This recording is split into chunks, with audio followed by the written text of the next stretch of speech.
Welcome again with I'm back with chapter number 4 of class 12 which is chemical kinetics.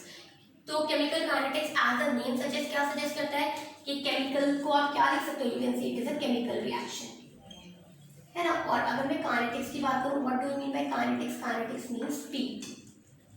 तो हम इस chapter में क्या पढ़ेंगे? What we will study is the speed of chemical reaction. कितनी तेजी से ये स्पीड आपकी कितनी तेजी से आपकी केमिकल रिएक्शन प्रोसीड कर रही है, कितनी तेजी से वो क्या बना रही है, प्रोडक्ट्स बना रही है.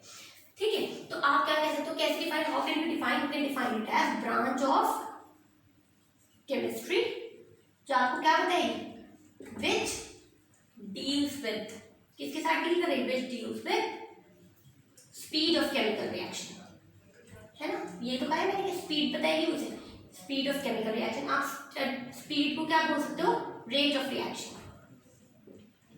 और किसके साथ डील करेंगे, the rate factors which effect, factors that effect rate of reaction, and किससे डील करेगी, एंड द मैकेनिज्म, कैसे आपकी कोई भी रिएक्शन प्रोसीड करती है, क्या मैकेनिज्म चल रहा है, and mechanism of chemical reaction. ठीक है, देखो अगर हम बात करते हैं, जैसे थर्मोडायनेमिक्स पढ़ी थी आपने, तो थर्मोडायनेमिक्स में व्हाट वी स्टडी, हम थर्मोडायनेमिक्स में ये पढ़ते हैं कि हमारी ये वाली रिएक्शन फिजिबल है या नहीं, ये रिएक्टेंट को प्रोडक्ट में कन्वर्ट करेगी या नहीं.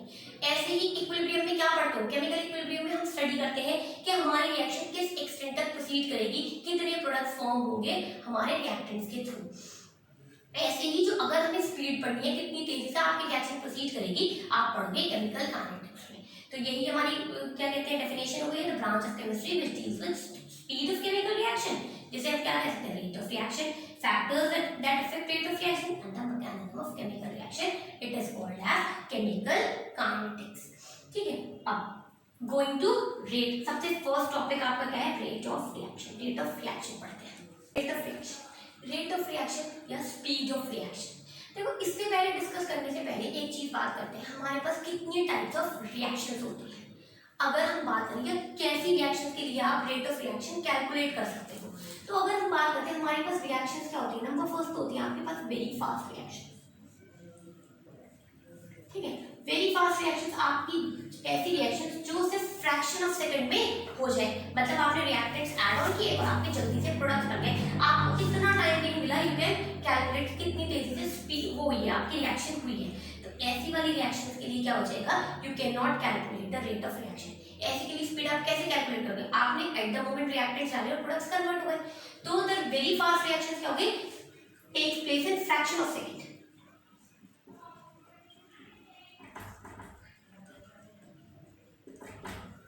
एग्जाम्पल आपकी जितनी आयनिक रिएक्शंस है, आपको देगी, मैं कह रही हूँ आपसे NaCl प्लस AgNO3, ये कंबाइन किया मैंने, AgCl प्लस NaNO3, ये आपकी आयनिक रिएक्शन. तो जितनी आयनिक रिएक्शंस है that take place very fast, तो आप क्या कर सकते हो, ऐसी रिएक्शंस के लिए we can not determine the rate of reaction. ठीक है, it can not be determined. अब बात करती हूँ, अगर मैं आपसे कहूँ, एक होती है very slow reactions. very slow reaction example, ऐसी reaction which take years or even months to complete, उन्हें क्या होगा, बहुत ज्यादा स्लो रिएक्शन. एग्जाम्पल आपका हो गया रस्टिंग ऑफ आयरन.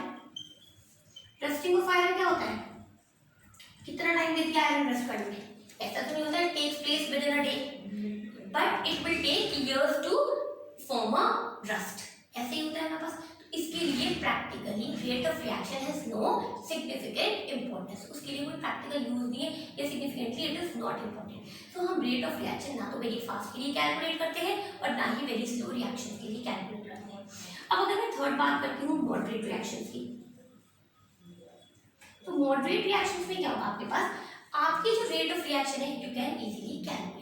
आपके पास एक टाइम इंटरवल होगा, आपने कोई रिएक्टेंट्स ऐड किए और प्रोडक्ट्स फॉर्म होने में कुछ टाइम लगेगा, but it would be just a day, मतलब विद इन अ डे आपकी रिएक्शन प्रोसीड हो जाएगी, कुछ टाइम लगेगा, कह सकते हो 60 मिनट्स लगे हैं, या फिर कह सकते हो 120 मिनट्स, ऐसे करके हो जाएगा 1 आवर ये। तो आप क्या करोगे, ऐसे आपकी रिएक्शन होती है मॉडरेट रिएक्शन। इनके लिए आप क्या करते हो, you calculate the rate of reaction. Example ले लो आप, N2 हाइड्रोजन के साथ कंबाइन करके क्या बना देगा, एमोनिया। ऐसी रिएक्शन के लिए भी क्या करते हैं, we calculate rate of reaction. हम इन वाली रिएक्शन के लिए क्या निकालेंगे, speed of chemical reaction. Speed की बात कर रहे थे, स्पीड क्या होती है, what is speed? Speed is defined as distance upon time. कितना टाइम लिया है, कितनी डिस्टेंस ली है, कितनी डिस्टेंस कवर की है टाइम में। लेकिन जब हम रिएक्शन की बात कर रहे हैं, केमिकल रिएक्शन में आप स्पीड कैसे निकालेंगे, आपको कैसे पता लगेगा कि आपके पास प्रोडक्ट्स की फॉर्मेशन कितने टाइम में हुई है? तो आप निकालोगे, हमारे पास क्या होते हैं, रिएक्टेंट्स होते हैं, रिएक्टेंट्स कन्वर्ट होते हैं प्रोडक्ट्स में, ठीक है। तो आपके पास क्या होगा, जो कंसंट्रेशन रिएक्टेंट्स की है वो डिक्रीज होगी और प्रोडक्ट्स की इंक्रीज होगी। तो हम क्या कह सकते हैं, basically in chemistry language rate of reaction या speed of reaction is determined as, क्या लिखोगे आप, rate of reaction, I am writing it ROR, it is equal to change in concentration, change in concentration of reactants, या फिर products का भी हो सकता है कंसंट्रेशन पर यूनिट टाइम, और द टाइम टेकन, ये हो जाएगा आपके पास। कंसंट्रेशन ऑफ रिएक्टेंट्स के टर्म में बात करते हैं।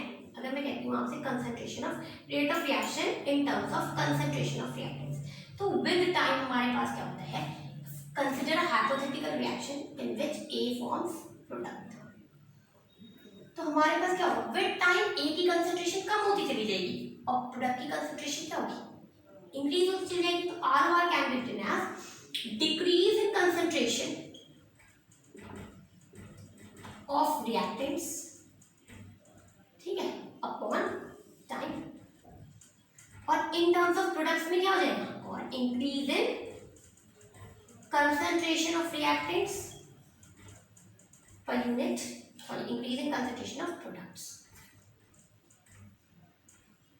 Upon the time taken.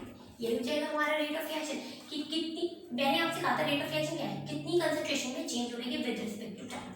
तो अगर मैं रिएक्टेंट की बात करूं तो डिक्रीज होगी उनकी कंसंट्रेशन, तो you will write it as decrease in concentration of reactant with unit time, और increase in concentration of product, कितनी प्रोडक्ट्स की कंसंट्रेशन इंक्रीज हुई है विद टाइम, ये हो जाएगी आपकी रेट ऑफ केमिकल रिएक्शन। अब rate of chemical reaction decrease कह रही हूं मैं, तो यू कैन सी अगर इनिशियल कितनी थी, फाइनल थी, मतलब रिएक्टेंट को आप लिख सकते हो R2 minus R1 final minus R2 minus R1 upon T2 minus T1, और you can see delta R upon delta T। ऐसे इसकी क्या कर दोगे, P2 minus P1 upon T2 minus T1, it can be equal to delta P by delta T। यही हो जाएगी हमारे पास कंसंट्रेशन कि कितना इंक्रीज हुआ है। एक चीज और मैं यहाँ क्या कह रही हूँ, डिक्रीज, हमारे पास रेट ऑफ रिएक्शन जो है it would always be positive. तो हम क्या करेंगे, क्योंकि वहाँ पे कंसंट्रेशन रिएक्टेंट की डिक्रीज हो रही है, तो हम क्या करते हैं, we put a negative sign before the concentration of reactants, और प्रोडक्ट्स के में इंक्रीज हो रही है तो it would be delta P upon delta T, concentration change. Okay, आपको यहाँ तक क्लियर। अब बात करते हैं हम ये डेल्टा क्या बताता है। देखो डेल्टा जो मैंने ये ट्राइंगल सा पुट किया है, it tells the average rate of reaction. किसकी बात करें मैं, एवरेज रेट ऑफ रिएक्शन क्या है, हमारे पास रेट ऑफ रिएक्शन वो 2 टाइप्स का है, it is number 1 is average and number 2 is instantaneous. अब हम बात करेंगे कि एवरेज क्या होता है, इंस्टेंटेनियस क्या होता है, लेकिन उससे पहले हम लोग क्या डिस्कस करेंगे, we will discuss the units of rate of reaction, क्या उसके यूनिट्स होंगे। देखो अगर मैं यूनिट्स की बात करती हूँ तो यहाँ क्या बात कर रहे हैं, चेंज इन कंसंट्रेशन। कंसंट्रेशन किस में लिखते हो आप, मोलैरिटी ये सब कुछ आप कैसे लिखते हो, कंसंट्रेशन होता है, it is generally it is counted in moles per litres, इसमें होता है। टाइम किसमें होगा आपका, सेकंड में, तो the unit is moles, litre inverse, second inverse. So what is the unit of rate of reaction, it is moles, litre inverse, second inverse. किसके case में, अगर हमारे पास क्या होगा, सॉलिड्स और लिक्विड्स होंगे। लेकिन अगर मेरे पास गैस है, if we are considering gas, तो आप कंसंट्रेशन किस में लेते हो, इन एटमॉस्फेयर और टाइम इज इन सेकंड। तो हमारे पास यूनिट क्या होगी, in terms of gaseous reactants the unit is atmosphere second in moles. ठीक है, अब बात करते हैं what are average and instantaneous rate of reaction. Average rate and instantaneous rate. अभी मैंने आपको बताया एवरेज कैसे लिखोगे आप, डेल्टा। देखो इंस्टेंटेनियस रेट क्या होता है, देखो एवरेज रेट हम कंसीडर कब करते हैं, it is considered for a considerable time period, for considerable time duration. तब हम क्या लिखते हैं, हम इसलिए लिखते हैं डेल्टा, ऐसे delta R by delta T ऐसे लिखते हैं। लेकिन अगर इंस्टेंटेनियस की बात करते हैं तो इंस्टेंटेनियस मतलब बहुत शॉर्ट टाइम ड्यूरेशन के लिए कंसीडर होता है। You can see that at a particular instant अगर हमें कंसीडर करना, you can see when delta T it approaches to zero, तब आप डेल्टा टी ना लिखके you will write it as dt। तो हमारे पास इंस्टेंटेनियस रेट बेसिकली सेम वही लिखा जाएगा, but it will be denoted as dr by dt। ठीक है, इंस्टेंटेनियस को आप ऐसे डिफरेंशिएट कर सकते हो एवरेज के केस में। ये क्या होगा, for short duration of time, मतलब that when delta T it approaches to zero, तो डेल्टा टी को आप क्या लिख दोगे, dt, हमारे पास rate of reaction will be dr by dt। अब आपको ध्यान रखना है एक चीज, अगर बाय चांस हमारे पास रिएक्शन में कोई भी स्टोइचियोमेट्रिक कोएफिशिएंट अटैच्ड है, एग्जांपल बात करते हैं, फॉर एग्जांपल मैं आपसे कह रही हूँ कि N2 plus 3H2 will form 2 types of ammonia। ये क्या है, एग्जाम्पल आपके लिए मैं आपसे कह रही हूँ calculate the rate of reaction for this reaction. इसके केस में हम क्या करते हैं, अगर हमारे पास कोई भी स्टोइचियोमेट्रिक कोएफिशिएंट अटैच होता है, it is put in the denominator side. तो आप क्या लिखोगे, rate of reaction is equal to concentration of nitrogen upon delta T concentration minus, because it is decreasing, it can also be written in terms of hydrogen की क्या लिखा जाएगा, rate of reaction minus 1/3। इसके साथ 3 स्टोइचियोमेट्रिक coefficient था, तो you will write it in denominator side delta HT H2 upon delta T। Similarly it can also be equal to plus 1/2, यहाँ 2 है, delta ammonia concentration divided by delta T. तो अगर reaction में आपके पास स्टोइचियोमेट्रिक कोएफिशिएंट अटैच होंगे, आप उसे क्या करोगे, you will put that stoichiometric coefficient in the denominator side, मतलब आप क्या करोगे, यू विल डिवाइडेड सिंपली। तो ये आपका क्या निकल जाएगा, rate of reaction. Rate of reaction क्योंकि टाइम के साथ साथ आपके पास क्या हो रहा है, नाइट्रोजन और हाइड्रोजन तो डिसअपीयर हो रहे हैं, टाइम के साथ साथ इनकी कंसंट्रेशन कम हो रही है, डिसअपीयर हो रहे हैं। तो मैं क्या कह सकती हूँ, rate of disappearance of nitrogen कितना हो जाएगा, रेट ऑफ डिसअपीयरेंस, ये चीज हो जाएगी। ऐसे ही rate of disappearance of hydrogen क्या हो जाएगा, it would be this one. And products हमारे अपीयर हो रहे हैं, आप कहेंगे rate of appearance of ammonia. तो आप कैसे लिखोगे, you will write it this. अगर आपसे मालूम पड़े क्या write the rate of appearance of ammonia, तो हमारे पास रिएक्शन के अकॉर्डिंग क्या हो जाएगा, it is equal to half into delta ammonia concentration and with respect to time. ठीक है, आप एक चीज और ध्यान रखनी है, ये हमारे सॉलिड लिक्विड्स केस में हम लोग एक चीज और, अगर बाय चांस आपको गैसेस रिएक्टेंट्स गिवन है या कुछ गैसेस भी गिवन है या प्रेशर गिवन है, तो हम क्या कर सकते हैं, it can also be written in terms of pressure. उसमें क्या हो जाएगा, इन एट दैट टाइम, क्योंकि कंसंट्रेशन हमारा क्या होता है, it is proportional to the partial pressure, so rate will be expressed in the form of rate of change in partial pressure of reactants और प्रोडक्ट्स पर। ठीक है, रेट की बात करें तो it is per unit time. हो गया यहाँ तक क्लियर। ठीक है, next topic is factors. Factors affecting rate of reaction।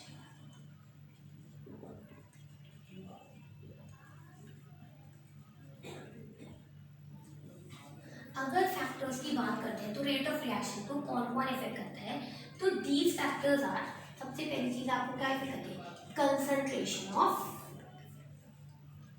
reactants, or it may also be the products. Concentration of चाहे reactants की हो चाहे products की हो. नंबर 2 में क्या इफेक्ट करता है रेट ऑफ रिएक्शन को? Temperature. And number 3 sometimes it can also B pressure. ठीक है, कभी कभी वो चीज प्रेशर भी हो सकता है, बट इट इज समटाइम्स. तो we will discuss concentration of reactants and temperature. तो कैसे कैसे आपकी डिपेंड करती है. तो बात करते हैं सबसे पहले कंसंट्रेशन ऑफ रिएक्टेंट्स की. देखो कंसंट्रेशन ऑफ रिएक्टेंट्स की कैसे प्रोपोर्शनल है आपका रेट ऑफ रिएक्शन. देखो ये ऐसे डिपेंड करता है कि अगर it is proportional, rate of reaction is proportional to the concentration of ए.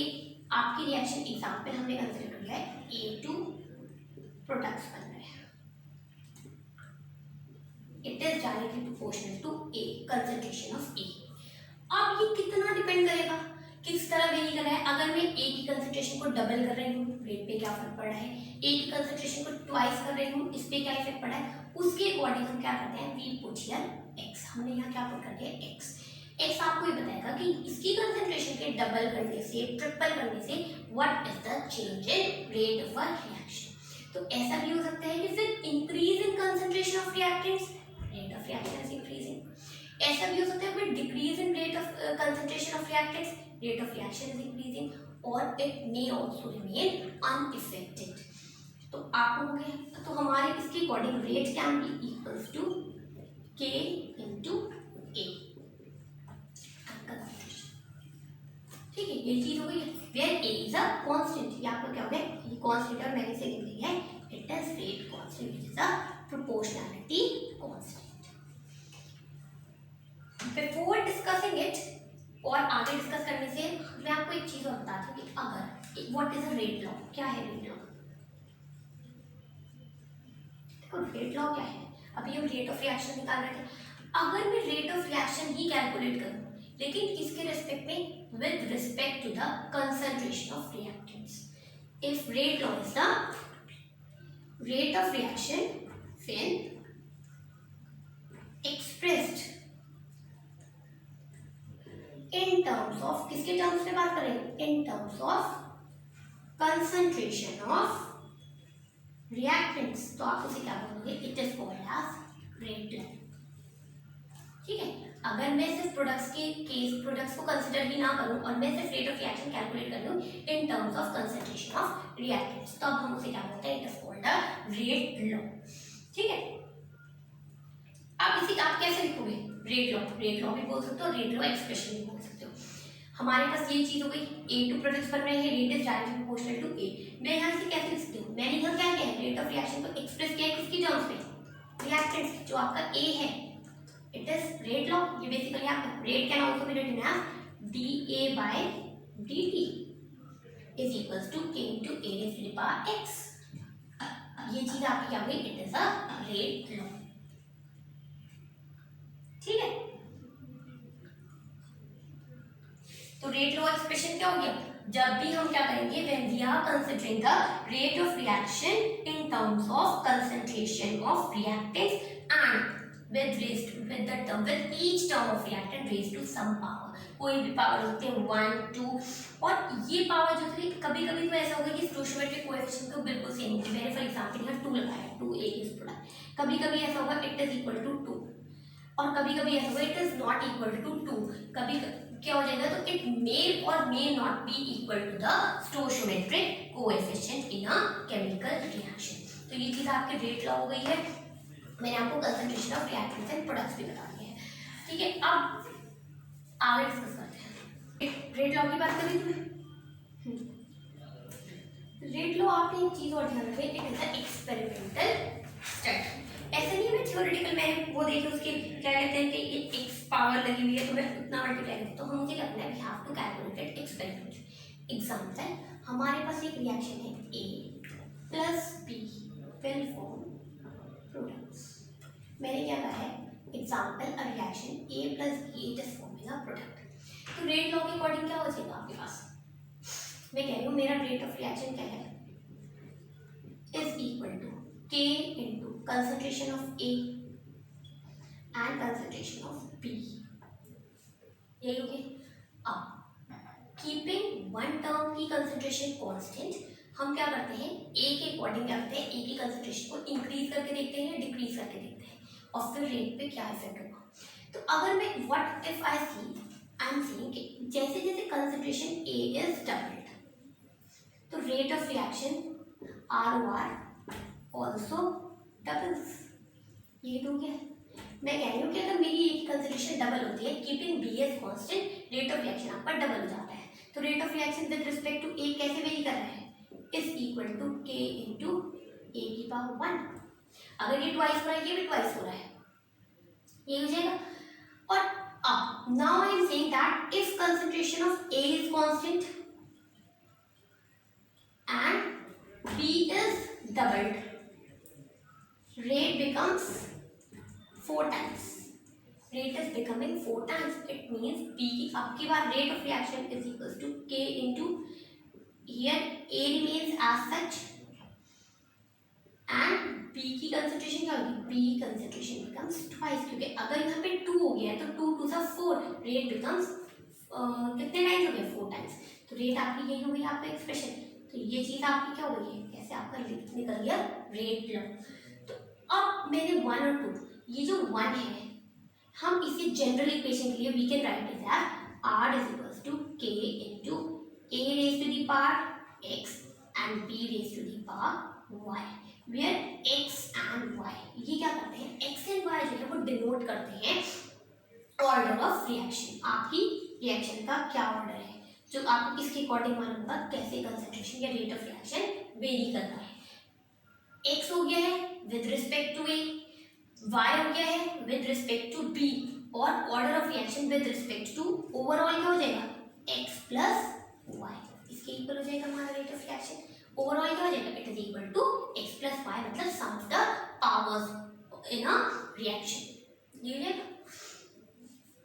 ठीक है, ऑर्डर ऑफ रिएक्शन हमारा ये हो गया है। अब आपने क्या बात करनी है, ऑर्डर ऑफ रिएक्शन अभी मैं और ज्यादा स्टडी, चलो पहले भी यही कर लेता हूँ ऑर्डर ऑफ रिएक्शन। तो ऑर्डर ऑफ रिएक्शन में हमारे पास क्या हो गया, तो कैसे डिफाइन करोगे order of reaction, order of reaction is the sum of the powers of the concentration of reactants in a rate law expression. ये हो गया हमारा ऑर्डर ऑफ रिएक्शन। अब आपका order of reaction it can be 0 भी हो सकता है, 1 भी हो सकता है, 2 भी हो सकता है and it can also be a fraction. 0 order reaction है, इट मींस कंसंट्रेशन पे डिपेंड ही नहीं करेगी रिएक्टेंट्स की। फर्स्ट ऑर्डर है 1 पावर पे डिपेंड करेगी। ये types of reaction, order of reaction जो है हम लोग और डीप में स्टडी करेंगे आगे।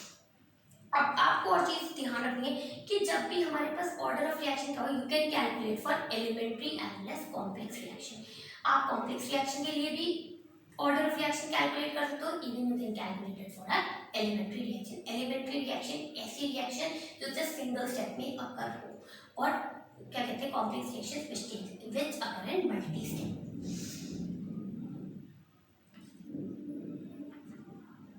ठीक है, अब नेक्स्ट आपके पास पॉइंट है which is next factor is temperature. Fixes temperature, देखो ये टेम्परेचर के लिए एक लॉ है which says that with every 10 degree rise, with every 10 degree rise in temperature, rate of reaction just doubles। ये कहते हैं जैसे आप 10 डिग्री राइज करोगे टेम्परेचर में, the rate of reaction it will become 2 times. ये आपका क्या है, आगे लॉ पढ़ोगे जो बेसिकली जो इसका क्या नाम है टेम्परेचर को इफेक्ट है, you will read it Arrhenius concept या अरहेनियस इक्वेशन में रीड करोगे। बस अभी आपको ये ध्यान रखना है कि क्या होगा, जैसे जैसे 10 डिग्री राइज इन टेम्परेचर होगा तो 10 डिग्री इंक्रीज कर दोगे आप temperature, rate of reaction will increase. ठीक है, डबल हो जाएगा, it will become 2 times the initial rate of reaction. आपने और ध्यान रखना है कि फिजिकल स्टेट पे कैसे होगा, देखो जैसे जैसे टेम्परेचर रेज करते हो, हम ऐसे स्टडी कर सकते हैं जैसे जैसे टेम्परेचर रेज करेंगे हमारे पास क्या होगा, molecules will have sufficient energy, collide अच्छे से करेंगे, जितना कोलिजन परफेक्ट होगा, जितना अच्छे तरीके से कोलाइड करेंगे उतनी जल्दी से क्या करेंगे, they will form the products. तो आपको ऐसे ध्यान रखना है विद एवरी 10 डिग्री राइज या with increase in temperature collisions will increase and as the collisions increase, the rate of reaction will also increase because the reactants will form products in a fast manner.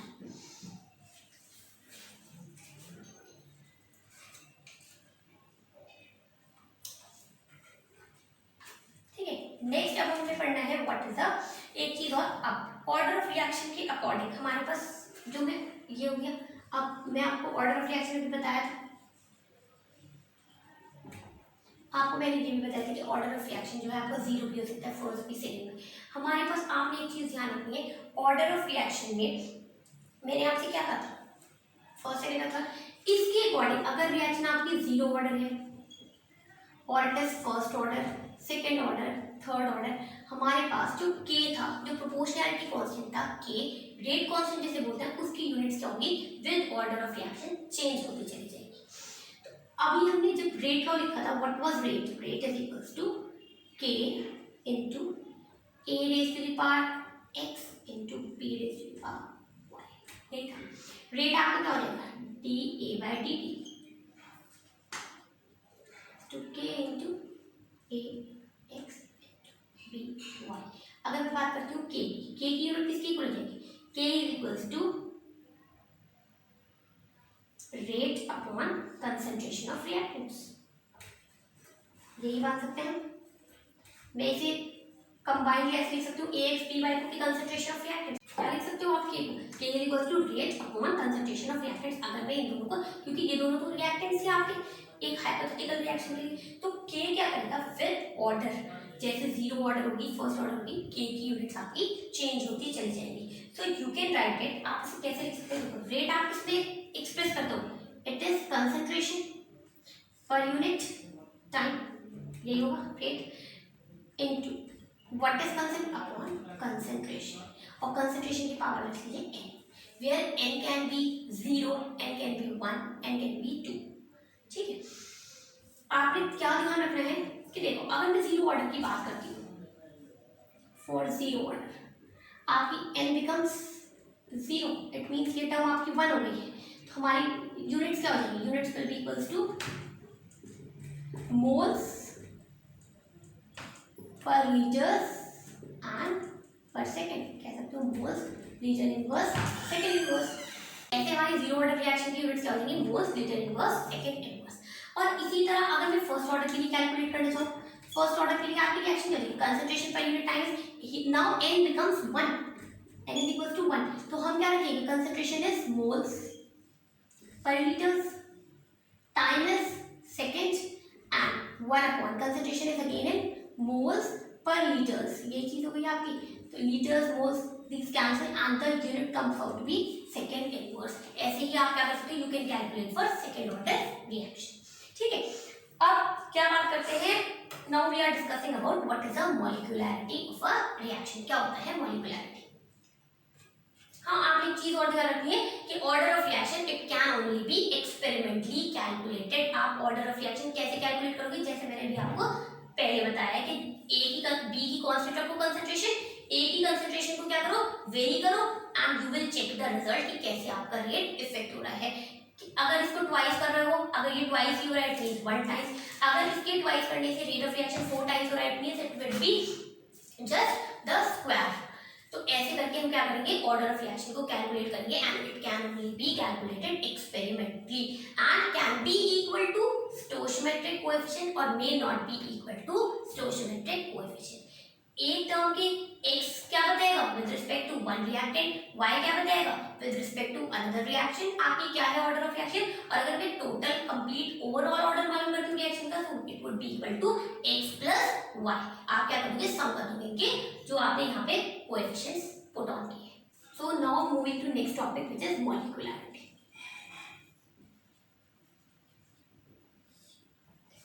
Molecularity क्या है, molecularity का मतलब आपकी reaction में कितने molecules participate करें या number of reacting species.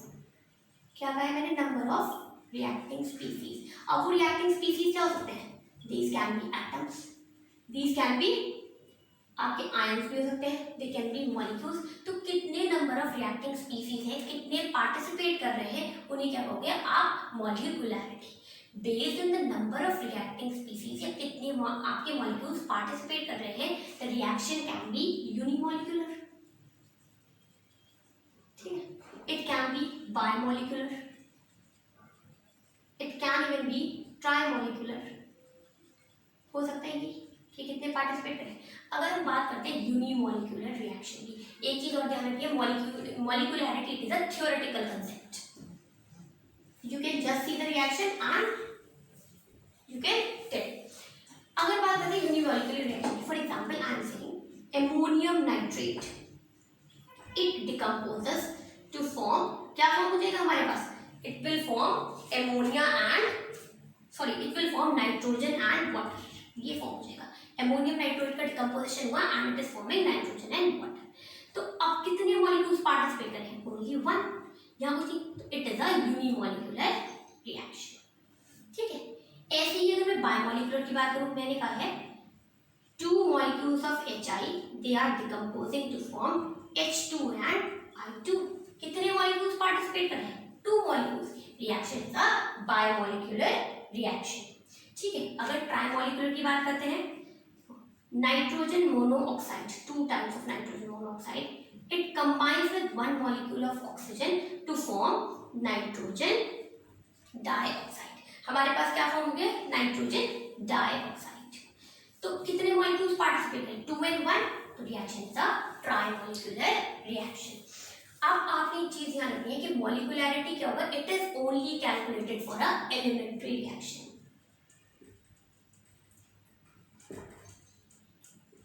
और अगर हमारे पास बहुत सारी रिएक्शन के स्टेप्स होते हैं तो कौन सा रेट डिटरमिनिंग स्टेप होगा, आप किसकी बात होगी, out of all the steps the step which is slowest step, जो सबसे ज्यादा स्लो चलता होगा वही क्या होगा, it is the rate determining step and you will write the molecularity for that particular step.